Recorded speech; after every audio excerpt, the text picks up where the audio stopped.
Bonjour à tous. Nous continuons aujourd'hui notre exploration de vie d'amour. Ainsi, dans les capsules précédentes, nous avons vu que Marie-Paul est tout amour. Le récit de sa vie en témoigne.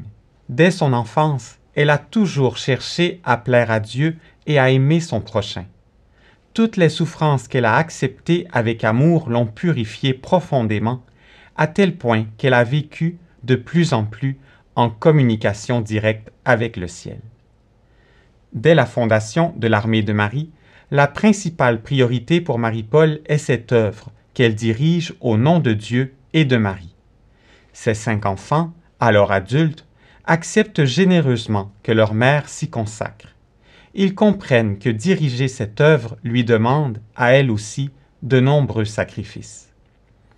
En retour, Dieu ne se laisse pas vaincre en générosité, car Marie-Paul devient tellement habituée à suivre Dieu en toutes choses que celui-ci la fait réellement monter vers lui.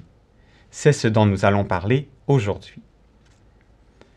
Ainsi, lorsque nous poursuivons notre lecture de Vie d'amour jusqu'au dernier volume, nous pouvons suivre Marie-Paul dans sa montée vers Dieu. Elle nous la raconte en toute simplicité, à travers les 1001 événements qui continuent de marquer ses journées ici-bas. Au moment de vivre cette ascension, elle ne sait pas vraiment ce qui lui arrive, mais, avec le recul du temps, nous comprenons qu'elle entreprend alors la montée des mondes constituant la Terre totale. Avant de découvrir ensemble le chemin qu'elle parcourt, précisons que Marie-Paul monte en toute elle-même, en toute sa personne, en vivant une transformation progressive de tout son être. C'est justement cette transformation qui lui permet d'accéder à ces mondes qui sont tout simplement invisibles pour nous. Ainsi, à la fin du volume 11 de Vie d'amour, c'est-à-dire en novembre 1975, nous voyons que Marie-Paul parvient à un premier lieu de splendeur et de lumière qu'elle ne connaît pas. Elle écrit « Tout est silence, tout est lumière. Longtemps je reste là, seul, tout à fait seul. Mais où suis-je donc? Le sol sous mes pieds, c'est de la lumière. Comment expliquer cela? » Marie-Paul ne sait donc pas encore où elle se trouve, mais, pour la guider dans cette étape délicate de sa vie, Dieu lui donne l'ange Saint-Michel. Ce dernier lui apprend beaucoup de choses sur cet endroit nommé le Jardin des Mystères, et il la fait pénétrer plus profondément dans ce lieu. Marie-Paul y découvre un monde de lumière et de beauté. Elle y admire un immense parterre de fleurs aux coloris riches et nuancés, et des arbres peu élevés dont les branches retombent avec souplesse vers le sol. Sur le gazon d'une blancheur immaculée se dressent ce qu'elle perçoit comme de petites habitations de verre. Elle voit même un petit agneau qui gambade doucement. Tout y est fascinant. Progressivement, Marie-Paul apprend que le Jardin des Mystères est en fait le paradis terrestre, la même où ont vécu nos premiers parents, Adam et Ève. Marie-Paul s'y trouve dans le même état que celui qui était le leur à ce moment-là, expérimentant, elle aussi, le bonheur, la douceur, la paix, la pureté et la parfaite harmonie qui règnent à cet endroit. Mais la montée de Marie-Paul n'est pas terminée. Notre lecture de Vie d'amour nous conduit en effet à la fin du volume 13, au début de l'année 1977. Marie-Paul y relate qu'elle a conscience d'avoir quitté la sphère du paradis terrestre. Elle insère même dans Vie d'amour ce petit dessin représentant clairement la Terre et le paradis terrestre situé au-dessus. Elle découvre alors une nouvelle sphère, plus lumineuse encore, qui s'ouvre devant elle. L'immensité qu'elle voit se colore d'une belle teinte rosée lumineuse. Mais, de nouveau, elle ne connaît pas encore le nom de cet endroit, ce qu'elle exprime par un point d'interrogation. Aujourd'hui, nous savons que cette troisième sphère est le paradis céleste, le ciel des élus. Marie-Paul ne le décrit pas beaucoup dans le cadre de sa montée. Elle nous dit cependant que ce qu'elle a expérimenté au paradis terrestre n'était qu'une ombre comparativement aux joies célestes. Encore une fois, la montée de Marie-Paul ne s'arrête pas là. Voyons ce qu'elle écrit dans le dernier volume de Vie d'amour, le 15e, en janvier 1979. Je plane dans la limite de cette partie lumineuse.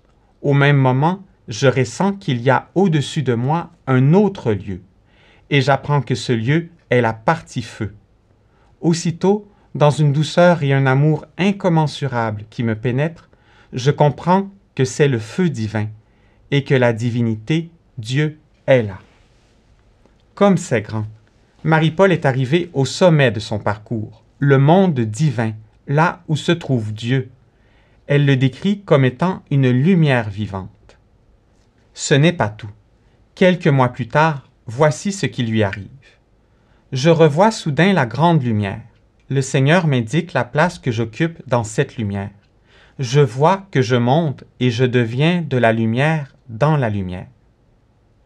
Comprenons bien ce que Marie-Paul écrit. Elle devient de la lumière dans la lumière. Donc, elle devient Dieu en Dieu. Ce que nous venons de résumer en quelques mots est en fait un long processus qui s'étend sur de nombreuses années. Ainsi, presque 20 ans plus tard, dans Vie d'amour, appendice 5, Marie-Paul reparle de Dieu lumière, qui la serre alors sur son cœur avec ses bras de lumière. Puis, 15 autres années plus tard, en 2005, dans le premier livre blanc, nous pouvons lire le récit de l'entrée de Marie-Paul dans le cœur du Père, puis dans le cœur du Père.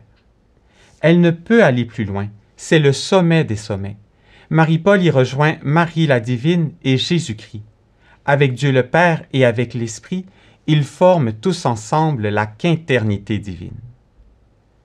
Avant de nous quitter, ajoutons que, dans le premier livre blanc, Marie-Paul nous apprend que, au sein du monde divin, il y a aussi un emplacement prévu pour nous. En effet, alors qu'elle se trouve à l'intérieur du cœur du Père, Marie-Paul admire les alvéoles d'une consistance si douce qui tapissent cet espace. Elle apprend alors ceci. Les petites alvéoles d'amour qui constituent entièrement le cœur d'amour du Père aspirent toutes les âmes de bonne volonté de la terre totale pour en faire une unité. Plus tard, Dieu le Père le lui confirme en disant « Je désire que tous soient dans mon cœur ».